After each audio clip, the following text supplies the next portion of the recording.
Hi, boys and girls. Okay, last week we did the spatter painting.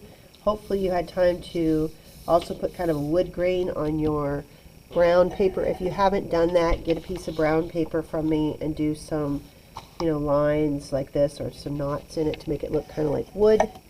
And then you're going to glue that on the bottom because that is the floor. You're going to carefully cut out your lava lamp, and I have one cut out here already to show you. And then you're going to glue that right onto the wood.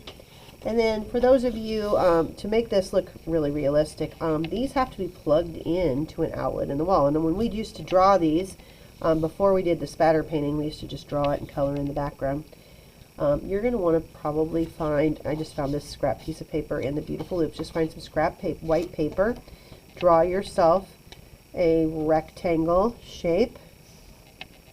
And then inside it, you'll put the two places where you would plug in your cord.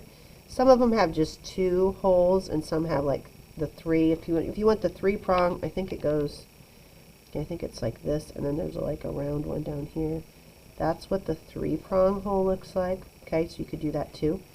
And then I'm not going to do that in this one because I'm going to use a silver Sharpie to make the part that's plugged in right here. So this is the part of my lava lamp that's plugged in.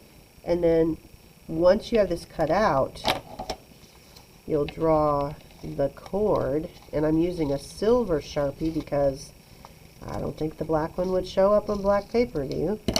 Nope. So we're going to put this on the wall. And then you'll want to, once this is all glued together, you're going to draw your line from the back of your lava lamp, do a line that connects to the part that's plugged into the outlet here, okay? And I'm not going to do it yet because these aren't plugged in and my lines, it might be hard to match them up, but you're going to want to do that so that it looks like it's actually plugged in, okay?